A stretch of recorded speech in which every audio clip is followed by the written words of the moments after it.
ఇది నోరా తాటి మటనా? ఒక్క హామీ కూడా నెరవేర్చలేదు కదా. ఇవాళ మీరు మా మీద ఛార్జ్ షీట్లు వేస్తారు. దేనికి వేస్తారు హరీష్ రావు గారు మీరు మా మీద ఛార్జ్ షీట్లు? రైతులకు 2 లక్షల రుణమాఫీ చేసినందుక, 500 రూపాయల బోనస్ ఇచ్చినందుక, 54,500 ఉద్యోగాలు ఇచ్చినందుక, 500 రూపాయలకు గ్యాస్ సిలిండర్ ఇచ్చినందుక, మహిళలకు ఫ్రీగా బస్సు సౌకర్యం కల్పించినందుక, 200 యూనిట్ల కరెంటు ఫ్రీగా ఇచ్చినందుక,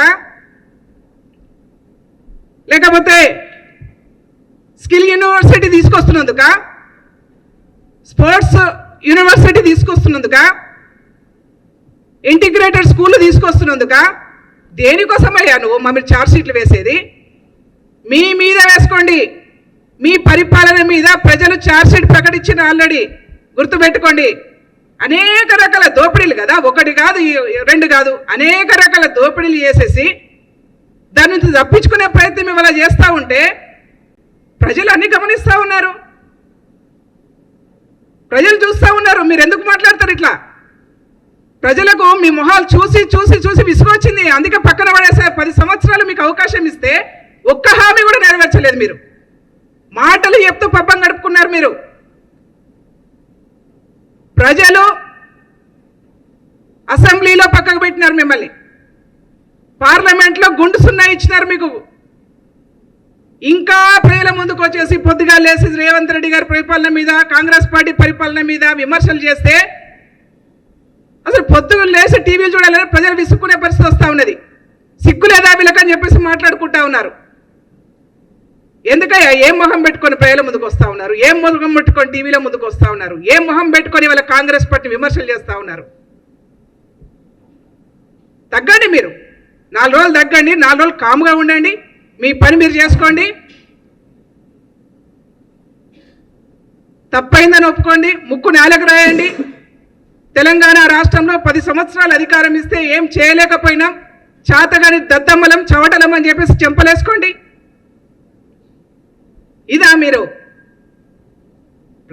ప్రజల కోసం మాట్లాడుతూ ఉంటే అసలు మనం చూసినాం, అందరం కూడా మీడియా వాళ్ళకి ఆంక్షలు పెట్టినారు, మనం చూడలేదా? బ్యాన్ చేసినారు, మనం చూడలేదా? వాళ్ళ ఇళ్ళ చుట్టూ కంచెలు వేసుకొని కాపలా పెట్టుకొని దొరల్లాగా బతికి చూడలేదా? తెలంగాణ రాష్ట్రంలో గడీల పరిపాలనకు అంతం పడితే మళ్ళీ గడీలకు సున్నాలు వేసుకొని పరిపాలన సాగించిన సంగతి మనం చూడలేదా? ఈ రాష్ట్రంలో ధర్నాలు బంద్, రస్తారోకోలు బంద్, ఉద్యమాలు బంద్. ప్రజా పరిపాలన మీద, మీరు చేస్తున్నటువంటి ప్రజా వ్యతిరేక పరిపాలన మీద ఎవరైనా మాట్లాడాలనుకుంటే మాట్లాడే అవకాశం లేకుండా చేసినారు కదా. కానీ వాళ్ళ కాంగ్రెస్ పార్టీ అది చేయట్లే. ప్రజాస్వామిక పరిపాలన ఇది.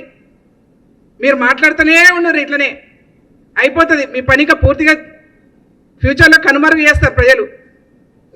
మీరు అట్లా మాట్లాడుతూ ఉంటే ప్రజలు పూర్తిగా విసుగొచ్చేసి తెలంగాణ భవన్కి తాళం వేసుకునే రోజు వస్తుంది మీకు. మంచిగా ఉండండి, మంచిగా బతికే ప్రయత్నం చేయండి. మేము మళ్ళీ చెప్తా ఉన్నాం, 10 సంవత్సరాల కాలంలో ఈ రాష్ట్రంలో దోపిడీలు చేసినాం. డెకాయిట్ల కన్నా పెద్ద ఎత్తున దోపిడీ చేస్తారు వీళ్ళు. డెకాయిట్ల కన్నా తెలంగాణ రాష్ట్రంలో అధికారాన్ని విలకిస్తే డెకాయిట్స్ని మించిపోయినారు వీళ్ళు. ఎందుకంటే కాళేశ్వరంలో దోపిడే, ప్రజా సంక్షేమ పథకాల పేరు మీద దోపిడే, చివరికి మనుషులు మనము ఒకరికొకరు మనసు విప్పి మాట్లాడుకోలేకుండా ఫోన్లు కూడా ట్యాపింగ్ చేసినటువంటి దుర్మార్గులు మీరు. అందుకే ఇవాళ మీ మీద ఛార్జ్ షీట్లు, మీ మీద ప్రజలు పెట్టినటువంటి ఛార్జ్ షీట్ల నుంచి తప్పించుకోవడానికి కోసం కాంగ్రెస్ పార్టీ ప్రజాపాలన మీద ఛార్జ్ షీట్ అని మాట్లాడతారా మీరు? భారతీయ జనతా పార్టీ ఓది ఎక్కడ? మేము అడుగుతా ఉన్నాం భారతీయ జనతా పార్టీ కూడా ఈ సందర్భంగా, అయ్యా బీజేపీ నాయకులు మీరు ఇక్కడ ఛార్జ్ షీట్లు రిలీజ్ చేస్తూ ఉన్నారు కదా, మరి భారతీయ జనతా పార్టీ పరిపాలిస్తున్న రాష్ట్రాలలో మేము ఛాలెంజ్ చేస్తూ ఉన్నాం, తెలంగాణ రాష్ట్రంలో ఇంప్లిమెంటేషన్ చేస్తున్నటువంటి ప్రజా సంక్షేమ పథకాలను మీ రాష్ట్రాల్లో ఎక్కడైనా చేస్తూ ఉన్నారో మీరు చెప్పండి ధైర్యంగా. ఈటల రాజేందర్ గారు కానీ, కిషన్ రెడ్డి గారు కానీ, ఇంకెవరు కానీ మీరు మాట్లాడుతూ ఉన్నారు కదా పొద్దుగా లేసి. మీ రాష్ట్రాల్లో మీరు ఏం చేస్తున్నారో చెప్పుకోండి, మీరు ఎందుకు చేయలేకపోతున్నారో చెప్పుకోండి. అది చేత కాదు ఎవరికి.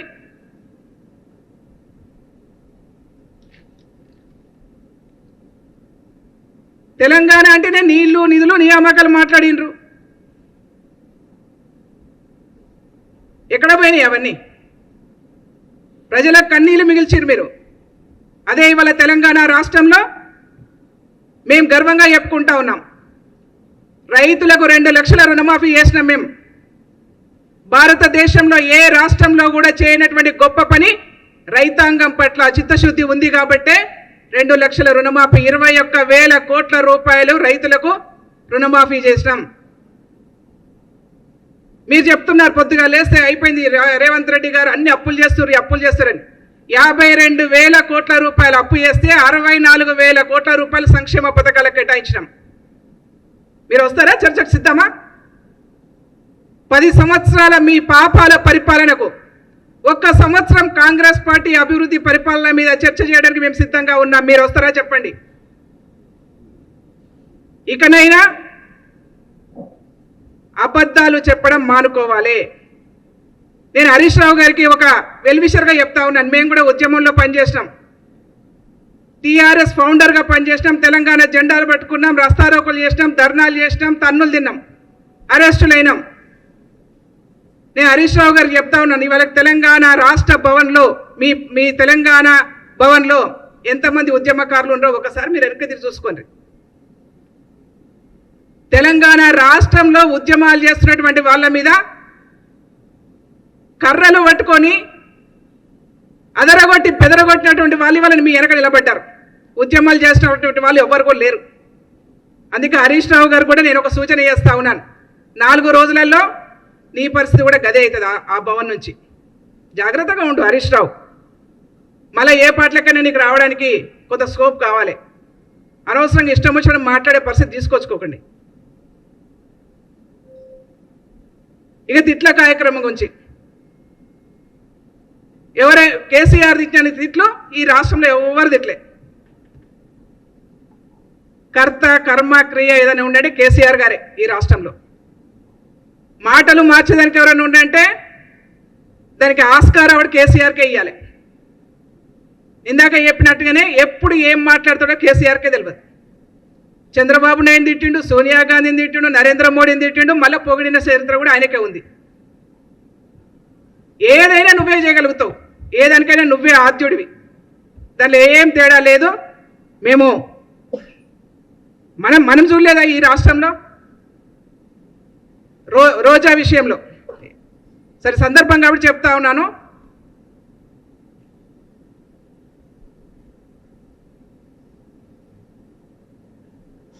రోజాను ఎన్ని మాటలు మాట్లాడిరో మనకు తెలుసు. ఇక్కడ అదే ఆంధ్రాకు పోయి వాళ్ళ ఇంట్లో చేపల పులుసు తిని వచ్చి బేషిండ్లు లేవు, భేషజాలు లేవు, ఆంధ్రాకు కూడా మేము చేయగొడతామని చెప్పేసి మాట్లాడారు. ఆంధ్ర వాళ్ళకు రెడ్ కార్పెట్ వేస్తామని మాట్లాడారు. ఆంధ్ర వాళ్ళనే రాక్షసులని మాట్లాడారు. అంటే ఇట్లా చెప్తా ఉన్నా, నువ్వు చెప్పుకుంటా పోతే భారతం రామాయణం అంతా ఉంటుంది వీళ్ళ చరిత్ర అబద్ధాలలో. ఒక్కరోజుతో పొడిసేది కాదు, మీ చరిత్రనే అబద్ధాల పుట్టుకతో వచ్చినటువంటి చరిత్ర మీది.